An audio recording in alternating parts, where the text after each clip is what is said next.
TIFU by letting my boyfriend have a lie-in. Obligatory just over a week ago comment. So I have been moved in with my boyfriend 3 weeks. It was quite sudden as we've only been together 3 months. And also somewhat poorly planned as one of us has a cat and the other has a tiny parrot who genuinely believes he is a velociraptor. Rage Beak belongs to me. It is a Saturday morning, and he has commenced the daily scream at about 7, not too early and not too late but definitely too loud. Still, I thought being a Saturday I'd take him downstairs and cuddle/play and let my boyfriend lie in. I fell down the stairs still holding very small parrot and my first thought was, oh god, don't crush him, so I threw my hands up like I just didn't care and I broke my back. And then when I finally got somewhat upright and attempted to go back up the stairs, parrot stood a few steps up completely cheesecake baffled by my behavior, but importantly he is neither flat or dead. I passed out from the pain, hit my head off the counter and sustained a head injury. Woke up a bit later, laid on the floor dribbling and attempted round 2 significantly more successfully and went to go shriek about ambulances at my boyfriend, because as it happens he sleeps like the dead and heard none of the screaming/clattering/slamming noises. TL, doctor removed parrot from bedroom so my boyfriend could have a sleep in, broke spine and woke him up with screaming of my own right in his face. Edit, thank you all for your concern. The spinal cord itself is fine so I'm not paralyzed and there shouldn't be any life-ruining effects. I'm just on bed rest and lots of pain medication. Thanks for the silver and gold and the poop and all your lovely comments/well wishes/recommendations. Smile. The idiot in question. The sad part is that Rage Beak will never understand what lengths you went to not accidentally kill them. BTW, how's the recovery coming along? I've said this myself, the boy is not grateful. It's not so bad, I can walk for short periods of time but the pain and being mostly sofa/bed bound is driving me insane. Rage Beak is a conner. I would also like to specify that's just a nickname. He's called Basil, the breaker of backs. Rage Beak spine breaker, the most feared Aarakocra barbarian in all the land. Sorry, I know I really shouldn't laugh but Rage Beak is mine, just got me before I even read on.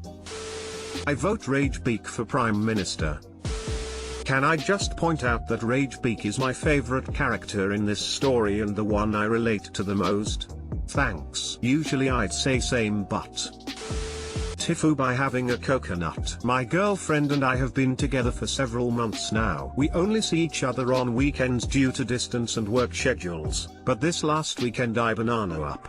Her friend was hanging out with us, who is also female. They were making out and grabbing on each other, and well, one thing led to the next and I was involved. Went to the bed and started zucchini, but before I went inside her friend, I looked at my girlfriend in the eyes and asked, "Is this okay?" She said yes, but shortly after this, my girlfriend got up and left but we thought she went to the bathroom. After a few minutes, we stopped having butternut and went to look for her but couldn't find her for 15 minutes. My girlfriend was understanding and wasn't upset with me, or her friend, or so I thought. I called her the following night cause I felt extremely guilty. She said it was okay and it was just a spur of the moment kind of thing. She simply asked that I never do it again. Come this weekend, she breaks up with me over text saying she doesn't want to be with someone who slept with her friends. I absolutely love her so much but I'll let lust get between us. I really butternut up, guys. TL, doctor, I cheesecake my girlfriend's friend with her and then she broke up with me because she doesn't want to be with someone who slept with her friends.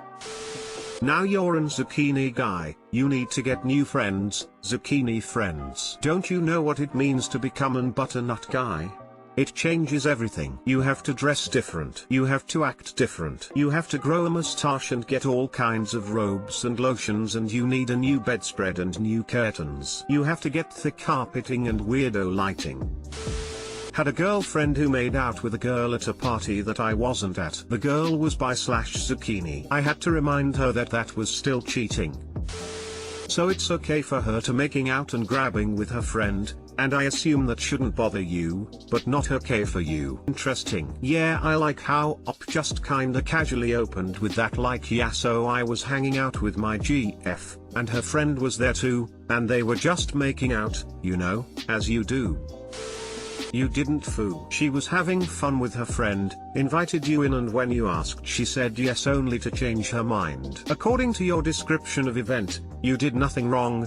She is unable to face the fact that she agreed to it, and instead of acknowledging that she wasn't okay with it after all, take the blame, talk about like an adult either during or after, she blames you for going through with it. I understand you love her, try to have an adult conversation and remove all emotions from the discussion. If she blames you, move on.